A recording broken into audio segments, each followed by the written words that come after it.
एखाद्या घरात एखाद्या मुलाचा जन्म झाला की पूर्ण घरदार आनंदी होतं, गावभर पेढे वाटले जातात. पण त्याच घरात एखाद्या मुलीचा जन्म झाला की तिचे स्वतःचे आई वडील तिच्या हुंड्याच्या चिंतेत पडतात. हमारे पेरेंट्स कर्जा उठाते तो बेटों की पढ़ाई के लिए और बेटियों की विदाई के लिए.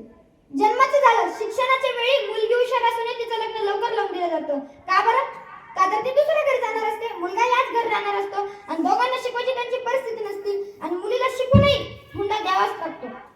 लग्नानंतरही घरातलं काम, बाल संगोपन, घर व्यवस्थापन हे सगळं बाईनेच करायचं. म्हणजे 24 तास शी इज ऑन ड्युटी. पण याला वेतन आहे का? नाही. याला वेतन नाही, पैसे नाहीत. पैसे नाहीत म्हणून प्रतिष्ठा नाही. बाहेरचं काम पुरुषांनी करायचं, त्या कामाला पैसे आहेत म्हणून त्यांना प्रतिष्ठा आणि मान सन्मान आहे. खरं तर आज समाजाची काय अवस्था आहे, आज समाजाची अवस्था फार बिकट झालेली पाहायला मिळते. म्हणजे आता बघा ना, एखाद्या घरात एखादा पुरुष रडला की पूर्ण घरदार दुखी होतं, पण एखादी बाई रडली तर फक्त डोळ्यावरचं काजळ मिटून जातं, बाकी काही होत नाही. अश्रू एकच आहे, फरक मोठा आहे. बाईच्या रडण्याला काहीच अर्थ नसतो.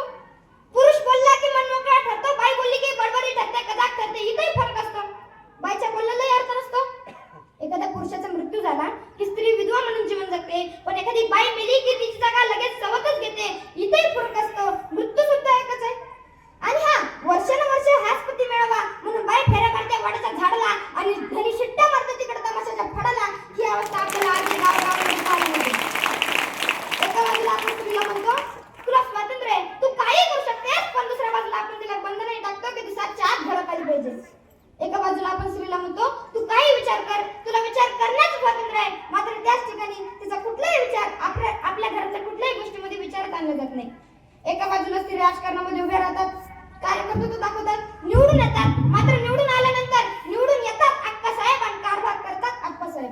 म्हणजे ती तिचे निर्णय घेऊ शकत नाही, ती तिची इच्छा पूर्ण करू शकत नाही. आपण म्हणतो स्त्री पुरुष समानता आहे का? स्त्री पुरुष समानता आज्ञाकारी सबसे बड़ा टाइटल है जो एक औरत को मिलता है, चाहे वो बेटी हो या बहू, क्योंकि उसे सिर्फ और सिर्फ एक आदमी का कहना मानना पड़ता है. एक लड़की को अपनी जिंदगी में क्या करना चाहिए, कैसे जीना चाहती है, उसके लिए उसे एक आदमी की परमिशन लेने की जरूरत नहीं होनी चाहिए. उस दिन जेंडर इक्वलिटी होगी. आज ज्या ज्या महिला मोठ्या पदावरती आहेत, डॉक्टर असतील, इंजिनियर असतील, अशा सर्व महिलांचं अभिनंदन आहे. त्या स्वतःचा संसार सांभाळून इतक्या मोठ्या मोहिमेमध्ये त्यांनी सहभाग घेतलाय, किती अप्रतिम नाही. पण यांचा कोणी सन्मान करतं का? जो पुरुष स्त्रीचा सन्मान करू शकत नाही ना, त्या पुरुषाने स्वतःला पुरुष म्हणून घेऊ नये. त्याचं कारण काय? स्त्री एवढी महान आहे, स्त्री एवढी महान आहे की तिच्यामध्ये तिच्या रक्ताच्या थेंबाने नवीन पुरुष निर्माण करायचं तिच्या पोटात सामर्थ्य आहे.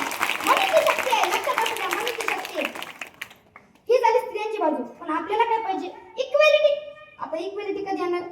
जेव्हा एखादा बेरोजगार पोरगा एखाद्या नोकरदार मुलीशी लग्न करेल. नोकरदार मुलगी फक्त ती मुलगा छान आहे, प्रचंड प्रेम करणार आहे, घरदार सांभाळणार आहे असं म्हणून ती त्याच्याशी लग्न करेल, तेव्हा आपण म्हणू आली आता इक्वेलिटी. पण आपली इक्वेलिटी लय बेकार आहे. का? जर मुलीला लाख रुपये पगार असेल ना, तर दिसतोय मुलगा 1.5 लाखावालाच बघणार.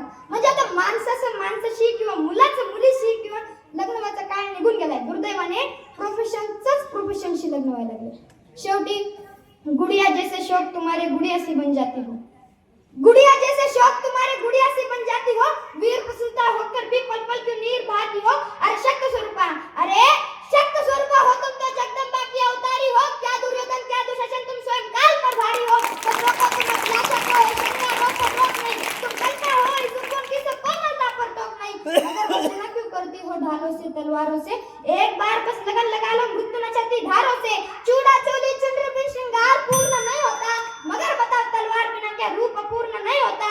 हर रक्त बीज को रणचंडी का रक्तिम रूप दिखाएंगे, तब तुम अपना चीर बचा लो कृष्ण कहाँ तक आएंगे.